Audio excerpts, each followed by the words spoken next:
Bismillahirrahmanirrahim.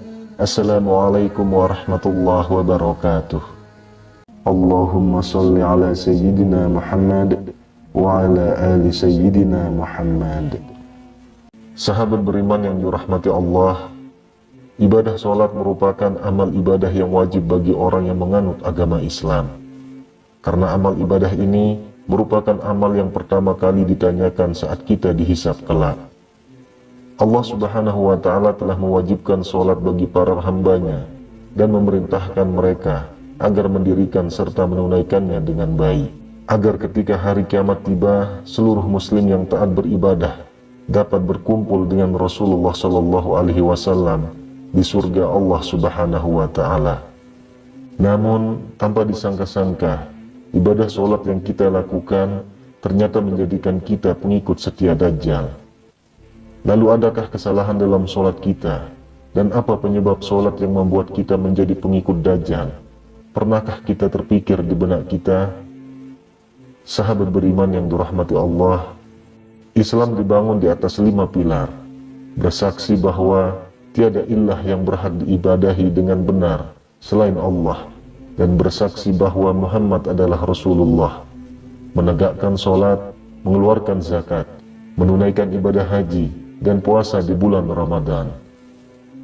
Dikutip dari kitab Sifat Sholat Nabi, karya Syekh Muhammad Nasiruddin Al-Albani, sholat merupakan salah satu perkara paling besar yang Nabi SAW jelaskan kepada manusia, baik melalui sabda maupun prakteknya.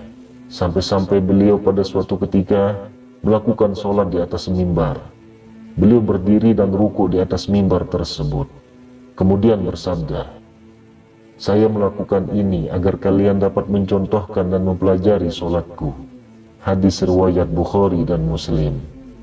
Namun ternyata bukan hanya keburukan yang menyebabkan kita menjadi pengikut Dajjal. Bahkan sholat pun bisa menjadikan kita pengikutnya.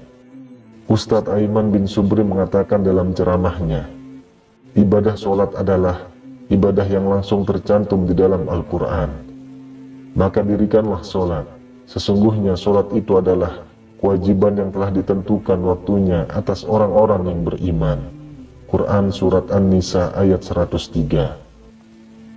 Dijelaskan pula bahwa amal ibadah sholat sangat penting untuk orang muslim beribadah kepada Allah Subhanahu wa Ta'ala. Namun ada yang harus diperhatikan dalam Islam tentang sholat itu. Bahkan seorang Nabi SAW khawatir kepada umatnya, bukan karena Dajjal, melainkan karena syirik khafi. Apakah itu syirik khafi? Pernahkah kalian mendengarnya? Syirik khafi. Syirik berasal dari kata bahasa Arab yang berarti sekutu atau menyamai, atau bahasa lainnya menyekutukan Allah atau menyamakan Allah dengan selainnya. Para ulama membagi syirik dalam 2 kategori. Pertama, syirik jali, dan kedua, syirik khafi. Yang nyata adalah jali dan yang tersembunyi adalah khafi. Syirik khafi yaitu syirik dalam hal keinginan dan niat, serta ingin dipuji oleh orang atau riya, dan ingin didengar orang sum'ah. Ketika melakukan suatu amal tertentu untuk mendekatkan diri kepada Allah Subhanahu wa Ta'ala, tetapi untuk mendapatkan pujian manusia, misalnya dengan memperbagus sholatnya, atau bersedekah agar dipuji dan disanjung karenanya, atau ia melapaskan zikir dan memperindah suaranya dalam bacaan Al-Quran agar didengar orang lain, sehingga mereka menyanjung atau memujinya. Lalu pernahkah kalian melakukannya? Ketahuilah bahwa syirik merupakan dosa yang sangat besar. Sebagaimana hadis Nabi Muhammad SAW, "Maukah kalian aku beritahu sesuatu yang lebih aku khawatirkan daripada fitnah Dajjal?" Sahabat menjawab, "Mau ya Rasul." Rasul pun bersabda, yaitu syirik khafi, di mana seseorang yang mendirikan sholat, lalu ia memperindah sholatnya karena merasa ada orang yang melihat sholatnya itu. Hadis riwayat Ibnu Majah.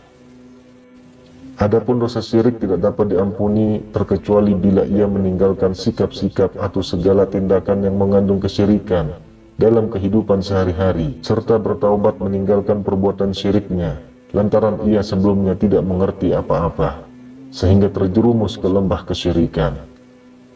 Dan Dajjal begitu menyukai orang-orang yang melakukan kesyirikan, maka sholatlah dengan ketulusan, agar Allah menerimanya, dan menjadikan bekal bagi kita menuju surga Allah Subhanahu wa Ta'ala. Bahaya syirik kafi. Pelaku syirik kafi akan dimasukkan ke dalam neraka dan kekal di dalamnya. Dari Jabir, Nabi SAW bersabda, barang siapa yang mati dalam keadaan tidak berbuat syirik kepada Allah dengan sesuatu apapun, maka ia akan masuk surga. Barang siapa yang mati dalam keadaan berbuat syirik kepada Allah, maka ia akan masuk neraka. Hadis riwayat Muslim. Yang paling mengkhawatirkan adalah syirik kafi, sebab syirik ini samar dan hampir mirip dengan riya. Terlihat rajin sholat dan ibadah lainnya, namun ternyata hanya ingin dilihat oleh manusia saja. Bahkan yang mengerikan, ketika banyak orang yang melakukan sholat, namun ketika sendiri malah berbuat maksiat. Syirik kafi ini lebih dikhawatirkan dari Al-Masih Ad-Dajjal, dan lebih dikhawatirkan akan menimpa umat Muhammad SAW. Maukah kamu kuberitahu tentang sesuatu yang menurutku lebih aku khawatirkan terhadap kalian daripada fitnah Al-Masih Ad-Dajjal? Para sahabat berkata, tentu saja. Beliau bersabda, syirik kafi yang tersembunyi, yaitu ketika seseorang berdiri mengerjakan sholat, dia berbagus sholatnya karena mengetahui ada orang lain yang memperhatikannya. Hadis riwayat Ahmad. Ustadz Aiman mengatakan, perbuatan ingin dilihat dan ingin dipuji termasuk perbuatan lalai. Perbuatan seperti itu setara dengan derajat para pengikut Dajjal, sebagaimana firman Allah Subhanahu wa Ta'ala, tahukah kamu yang mendustakan hari pembalasan? Itulah orang-orang yang menghardik anak yatim, tidak menganjurkan memberi makan orang miskin, maka celakalah orang-orang yang sholat yang lalai dari sholatnya itu. Kemudian orang yang berbuat riya dan tidak mau menolong dengan barang yang berguna. Quran Surat Al-Ma'un ayat 1-7. Bagaimana? Bukankah syirik samar ini begitu mengerikan? Beribadah dengan ikhlas menjaga dari syirik kafi.